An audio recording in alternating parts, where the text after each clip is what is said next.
दिल्ली में गुरुद्वारा चुनाव का बिगुल बज चुका है। हर तरफ प्रत्याशी दावेदार अपने अपने तरीके से प्रचार पर, कार्यों पर जुट चुके हैं।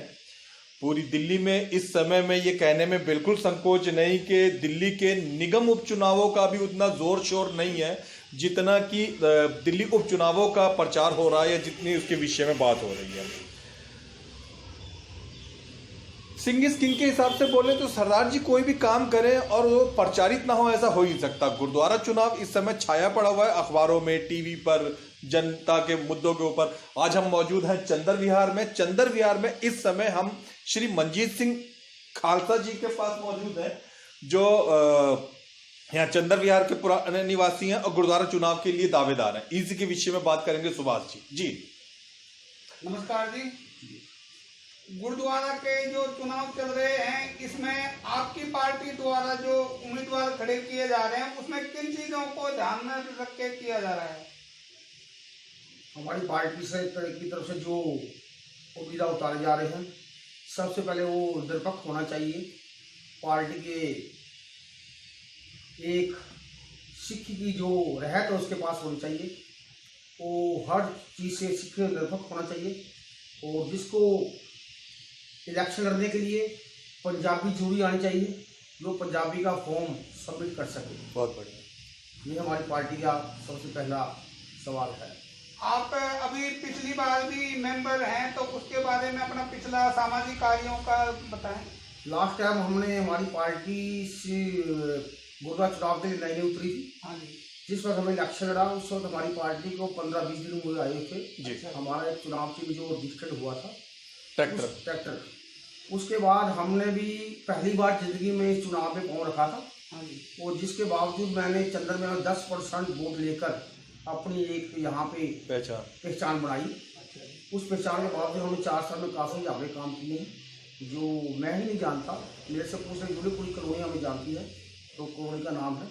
क्योंकि हमारी पार्टी का एक काम है कि आप अपनी मुँह से तारीफ करो, तारीफ आपकी पब्लिक करे तो अच्छी बात है। ये आपने बहुत अच्छी बात कही, जायज रूप से पब्लिक तारीफ करे तो ज्यादा बेहतर है। फिर भी अगर आप थोड़ा सा दर्शकों को, सिख और गैर सिख दोनों दर्शकों को थोड़ा अपना परिचय दें, अपने समाज सेवी कार्यों के बारे में बताएं। हमने यहाँ पे गुरुद्वारा उपचल नगर, ये साथ में गुरुद्वारा उपचल नगर है जी, जो हमने नीचे से बेसमेंट से लेके पूरी 4 मंजिल बनाई इसको जी।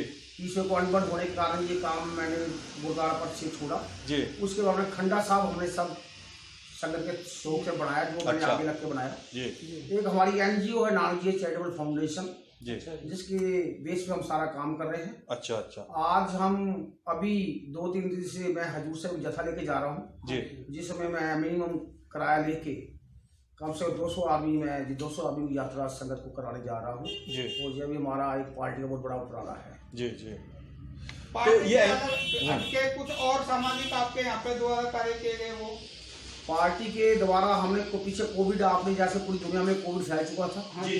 कोविड में हमने यहाँ भी इसी ऑफिस में 5 महीने लगातार लंगर चलाया। अच्छा। जो कि पार्टी का सहयोग था और पूरी जनता का, चंदर विहार की जनता का भी पूरा उसमें सहयोग था जी। और लगातार 5 महीने हमने इसी ऑफिस में लंगर चलाया है। और दिन पर दिन हम कोई दिन त्योहार आता है, जहाँ हमारा कोई ऐतिहासिक दिन आता है, जहाँ कोई हमारा कोई देश का मुद्दा आता है, जैसे हमारे जैसे स्वतंत्रता दिवस आई, तो हम उन दिनों में भी खंडा साहब पे जाके लंगर लगाते हैं और सामाजिक सेवा करते रहते हैं। अच्छा सिंह साहब, जैसे अभी चुनाव होने वाले हैं और कब तारीख डिक्लेयर होगी ये तो अभी आने वाला समय बताएगा, तो उस हिसाब से आपकी पार्टी के जो चुनाव मुद्दे हैं वो क्या क्या मुद्दे होंगे? हमारे चुनाव मुद्दे है जी, ये जिस तरह ये आज का एक सबसे बड़ा भ्रष्टाचार कमेटी में लग रहा है। हमारी पार्टी एक 71 का लॉ जो है उसके अनुसार चलेगी। एक 10 साल के ज़्यादा आदमी कोई खर्चा नहीं कर पाएगा गुरुद्वारे के अंदर। हमारी कमेटी आती है, निरपेक्ष एक कमेटी चलेगी जिसमें सब भ्रष्टाचार मुक्त होंगे। कोई ऐसा भ्रष्टाचारी कोई आता है तो उसको हमारी पार्टी का ये आदेश है तो उसको पार्टी से बात किया जाएगा। अभी जो इस समय कार्यकारिणी है और जो जिनके ऊपर ये सीट है वर्तमान में, उनके कार्यों से आप कितना संतुष्ट हैं? उनके कार्यों से हम हमारी पार्टी का ये संकेत है कि हम किसी के खिलाफ नहीं जाए, पर फिर भी अगर देखा जाए तो सिख का जो दायरा काफ़ी गिर चुका है। इन गुरुद्वारों के जो सिरसा जी के जो हमारे मौजूदा प्रधानमंत्री सिरसा जी है, इनको बड़े पीछे 420 कई धाराएं लगी हैं हमारे पीछे। इससे पीछे तो प्रधानमंत्री से जीके थे, उनके खिलाफ भी काफ़ी धाराएं लगी हैं। ये मैं नहीं कह रहा, ये कोर्ट कह रही है। तो इससे संगठन को सचेत रहने की जरूरी है। संगठन जो इसमें सचेत रहे और आने वाले समय में अपने जो सच्चे सिख है उनको आगे गुरुद्वारों की सेवा में लेके आए। जो अभी तक के जो तीनों प्रधान है, सरना और सिरसा और जीके, इन तीनों के द्वारा जो केस इनके ऊपर हुए, इनसे चुनाव में कुछ प्रभाव पड़ेगा? बहुत प्रभाव पड़ेगा जी। हाल के टाइम में सरना सिरसे पे इल्जाम लगा रहा है, सिरसा जीके पे लगा रहा है, जीके सरने पे लगा रहा है और सिरसे पे लगा रहा है। अभी नजदीकी जीके जागो पार्टी के जो अध्यक्ष हैं मंजीत जीके जी, इन्होंने अभी सिरसा के घर में जो एक मुजाहरा किया लोगों ने, एक सिख के चाहे हमारा जो प्रधान जैसा भी है, पर हमारा जैसे कि ये नहीं कहती कि हम उसके मुंह पे जाके थप्पड़े मारे, उसके मुंह पे जूते मारे। प्रधान तो प्रधान ही है जी। गुरुद्वारे का काम गुरुद्वारे में अच्छा लगता है, ना कि हम किसी घर में जाके उसको ऐसा गिरा दे कि वो समाज से गिर जाए। ये एक अनहोनी घटना है, ऐसी घटना नहीं होनी चाहिए। तो इन सारी घटनाओं को लेकर सिख समाज में, जो दिल्ली का सिख समाज है, उसमें क्या प्रभाव पड़ रहा है? इस समय संगतों के बीच में बहुत प्रभाव है कि जितने प्रभाव प्रधान आते हैं गुरुद्वारे, क्या यही काम करते आते हैं? इस बार संगतों का मूड कुछ चेंज है कि तीसरा की तरफ लेके आ रहे हैं और संगतों में बड़ा एक उत्साह है कि कोई जैसे पीछे करतार सिंह कोचर जी भी रहे हैं दिल्ली में, जनरल सेक्रेटरी के तौर पे रहे हैं, सेक्टर के तौर पे रहे हैं। इन्होंने गुरुद्वारा कमेटी बहुत अच्छे काम किए हैं। पीछे दिल्ली मिनोरिटी डीएमसी के मेंबर भी रहे हैं जी कोचर साहब। इन्होंने हर गरीब आदमी को उठा के ऊपर लेके गया। मैं भी नोडल ऑफिसर हूँ, हमें नोडल ऑफिसर की पदवी दिया उन्होंने। दिल्ली मिनोरिटी कम से उन्होंने 22,000 मेंबर दिल्ली पूरे बनाया और हर गरीब को उसकी सुविधा बताई कैसे आप दिल्ली सरकार से ले सकते हो। अगर ऐसे आदमी गुरुद्वारा कमेटी में आते हैं तो हमें लगता है कि गुरुद्वारा कमेटी में सुधार ना हो, सुधार होगा। इस तरह के जो वाकये हो रहे हैं, इसके आने वाले चुनाव में मतलब कितना विवाद, ये राजनीति कहाँ तक जा सकती है? ये राजनीति बहुत गंदी राजनीति है, गुरुद्वारों की राजनीति। हम सोचे थे कि एमएलए निगम का कोई इलेक्शन वोट ठीक नहीं है, पर हमें जो ऐसे आज मैं तो भी 4 साल से आया हूँ इस कमेटी के अंदर, पहला इलेक्शन लड़ रहा, दूसरा इलेक्शन लड़ रहा हूँ, तो मेरे को ऐसा प्रतीत होता है कि ये गुरुद्वारा कमेटी का इलेक्शन सबसे गंदा है। इसका दायरा बहुत गिर चुका है। कोई ऐसा चुनाव निरपेक्ष होना चाहिए, कोई ऐसी हमारे मेन जो हमारे पार्टी के जो अहदेदार हैं उनको कोई ऐसा कोई हल निकालना चाहिए कि इस दारों से, इस गंदगी के ढेर से हमें बाहर निकाल सके और गुरुद्वारा को निरपेक्ष संगत की सेवा के लिए उजागर कर सके।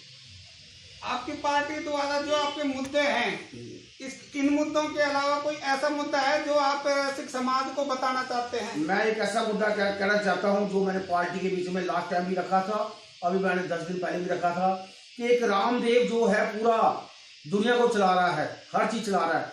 हमारे गुरुद्वारा कमेटी के बाद दिल्ली की दूसरी सरकार आई, क्या हमारी दिल्ली सरकार ऐसा काम नहीं कर सकती जो पंजाबियों के लिए, अपने परिवारों के लिए कोई ऐसा काम करे जिससे हमारी पंजाबी की जो मानवता ऊपर जाए? आज हमारे में कोई आईएएस नहीं है, हमारी दिल्ली कमेटी में किसी को नहीं बनाया। आज हमारा अगर रामदेव पूरी दुनिया को चला सकता है, हर चीज बना सकता है, बाबा रामदेव, अच्छा। क्या गुरुद्वारा कमेटी ऐसा कोई प्रोजेक्ट नहीं बना सकती? अभी सिरसा जी की एक मीटिंग हुई थी, उसमें हम लोग भी गए थे। उसको उन्होंने कहा कि हमारे समाज के कोई अगर पढ़ने में बहुत तेज है तो हम उससे आईएएस बनने का जो खर्चा होगा वो दिल्ली कमेटी उठाएगी। ये बातें कहनी अच्छी होती है, करनी बहुत कठिन है। ये जब इलेक्शन आता तभी तो ऐसी बातें याद आती हैं। ये 4 साल पीछे, 4 साल से 2 साल से प्रधानमंत्री हैं, इस बार जीके जी हैं, इनके दिमाग पहले क्यों नहीं इस बात की बात आई? अब जो बातें कह रही हैं क्योंकि ये इलेक्शन का बच चुका है। पर हम लोग इधर पिछले लास्ट 4 साल पहले ये बात कही थी कि हमारी पार्टी अगर इलेक्शन में आती है, सत्ता में आती है, सेवा में आती है, सेवा मिलती है, तो हम कोई ऐसा प्रोजेक्ट निकालो जिसमें हमारे सिख बच्चों को नौकरियां मिले। हमारे सिख बच्चे आगे इतने बेरोजगारी हैं पीछे कोविड के चक्कर में। अगर दिल्ली कमेटी अगर 5 करोड़ की एफडी भी करा देना एक बैंक के अंदर, उससे हमारे हजारों परिवार पलते हैं। उनको गरीब परिवारों को लोन दिया जाए जो ब्याज मुक्त हो, उनसे लोन लो वापस। यदि लोन नहीं लेना, लोन लीजिए आप, पर लेकिन उनकी हेल्प तो कीजिए। उनको कोई ऐसी कोई गाड़ी डाल दीजिए, कोई छोटी इंडस्ट्री डाल दीजिए, कोई छोटा काम कर दीजिए जिससे वो अपने परिवार को पाल सके। तो अगर वो इन कामों की तो ध्यान देंगे तो हमारे स्कूलों के जितना दायरा स्कूलों गिर चुका है पिछले सालों से, ना तो टीचरों की फीस आ रही है, ना मास्टर अपना धरने देने बैठे हुए हैं। अगर हम स्कूलों को तो ध्यान दें, अपने जो बच्चे हैं, परिवार बच्चे हैं, जो हमारे समाज के जो बच्चे हैं, सिख परिवार बहुत गरीब परिवार भी है, ये नहीं सब अमीर ही हैं, गरीब बहुत हैं, उनकी तरफ भी सोना जाए, कुछ उनके बच्चों को पढ़ाया जाए। उनके बच्चों को कौन देखेगा? उनको बच्चों के बारी जब ये इलेक्शन आते हैं तब लला लला करते जाते हैं। पहले 4 साल पहले क्यों नहीं सोचे? इन लोगों को सोचना चाहिए। हम लोग इन लोगों से, हम इन लोगों के विरोधी नहीं है, हम इन लोगों के विरोधी इसलिए है कि ये लोग को चाहिए कि हमारे सिख समाज को पूछना चाहिए। जब ये इलेक्शन जीत जाते हैं फिर सिख समाज को भी भूल जाते हैं। हम ऐसा नहीं करेंगे। अगर हमें भगवान और भाई गुरु से मैं अगर ये सेवा बख्शता है तो हम इस चीज़ को थोड़ा इसको चेंजिंग में लाएंगे और हम ये दिखाएंगे कि हम सेवा कैसे होती है और कैसे करेंगे चीज़। अच्छा सिंह साहब, लाखों दुनिया आपको वीडियो को देख रहा है, आपके इंटरव्यू को देख रहा है, आप अपने समाज के को क्या संदेश देना चाह रहे हैं? मैं अपने समाज को ये संदेश देना चाहता हूँ कि आप इस बार निरपक्ष चुनाव लड़ाएं, अच्छा उम्मीदवार को आप जीत कर लाएं। ये नहीं कि बार बार आप फिर उसी का रोना रोएं कि सिरसा ही काम नहीं कर रहे, जीके जी काम नहीं कर रहे, या सरना जी काम नहीं कर रहे, या दूसरा काम नहीं कर रहे।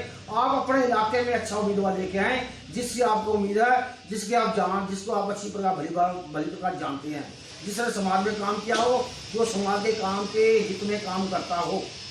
अच्छा सिंह साहब, अब हम थोड़े मुद्दे से हटके अलग बात करते हैं।